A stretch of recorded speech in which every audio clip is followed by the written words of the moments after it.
ত্রয়োদশ জাতীয় সংসদ নির্বাচনের পর নতুন সরকারের শপথ গ্রহণ এবং সংসদ সদস্যদের শপথ গ্রহণকে কেন্দ্র করে এই মুহূর্তে আমরা দেখতে পাচ্ছি যে জাতীয় সংসদ ভবনের যে নিরাপত্তা, সে নিরাপত্তা ব্যবস্থায় কঠোর তল্লাশি করা হচ্ছে। এই মুহূর্তে দেখতে পাচ্ছেন যে সেনাবাহিনীর পাশাপাশি র্যাবের ডগ স্কোয়াড দিয়ে সংসদ ভবন এলাকার নিরাপত্তা তল্লাশি করা হচ্ছে এবং আমরা দেখতে পাচ্ছি যে সকাল থেকে সংসদ ভবন এলাকায় এই বাড়তি নিরাপত্তা ব্যবস্থা জোরদার করা হয়েছে সেনাবাহিনীর ডগ স্কোয়াডের মাধ্যমে এবং র্যাবের ডগ স্কোয়াডের মাধ্যমে নিরাপত্তা যে তল্লাশি, সে নিরাপত্তা তল্লাশি কিন্তু চলমান রয়েছে পুরো সংসদ ভবন এলাকা জুড়ে, যাতে করে কোনো প্রকার অপ্রীতিকর ঘটনা না ঘটে। আগামীকালের এই শপথ গ্রহণ অনুষ্ঠানকে কেন্দ্র করে কোনো প্রকার অপ্রীতিকর ঘটনা রোধেই কিন্তু সতর্ক অবস্থায় আইন শৃঙ্খলা রক্ষাকারী বাহিনী। ত্রয়োদশ জাতীয় সংসদ নির্বাচনের পর এই শপথ গ্রহণ অনুষ্ঠানকে কেন্দ্র করে আমরা দেখেছি যে সংসদ ভবনের যে সৌন্দর্যবর্ধন, সে সৌন্দর্যবর্ধন করা হয়েছে। এর পাশাপাশি দীর্ঘ সময় ধরে সংসদ ভবনে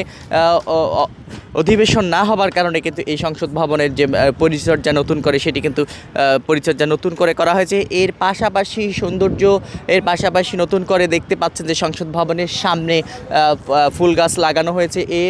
এর ফলে আমরা দেখতে পাচ্ছি যে সংসদ ভবনের যে আগের যে চিত্র ছিল, সে চিত্র কিন্তু একেবারেই পরিবর্তন হয়ে গেছে এবং নতুন করে রঙের কাজ করা হয়েছে। সংসদ ভবনের সামনের যে জায়গাটি রয়েছে, সে সিঁড়িগুলো রয়েছে, সে সিঁড়িগুলোর যে ইট দেওয়া হয়েছিল লাল রঙের ইট, সে লাল রঙের ইটগুলো কিন্তু পরিবর্তন করা হয়েছে। সব মিলিয়ে নতুন যে সরকার আসছে, সে নতুন সরকারের আগমনকে কেন্দ্র করে ঢেলে সাজানো হয়েছে পুরো সংসদ ভবন এলাকাকে।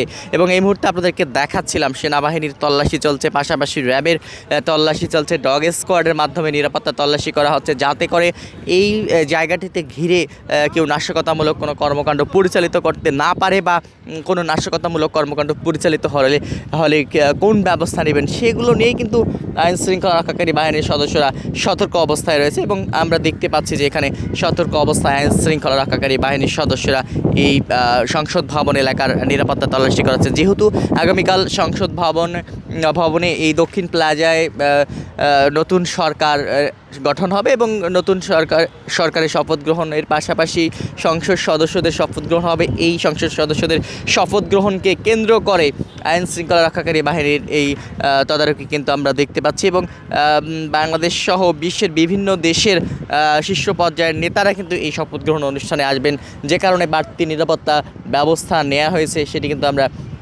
দেখতে পাচ্ছি। মূলত ত্রয়োদশ জাতীয় সংসদ নির্বাচনে একক সংখ্যাগরিষ্ঠতা অর্জন করেছেন বাংলাদেশ জাতীয়তাবাদী দল বিএনপি এবং তারাই কিন্তু আগামীর সংসদ গঠন করছেন এবং আগামীর সরকার তারাই কিন্তু গঠন করবেন। তাদের এই নতুন সরকার গঠনকে কেন্দ্র করেই কিন্তু এই সংসদ ভবনের বাড়তি নিরাপত্তা।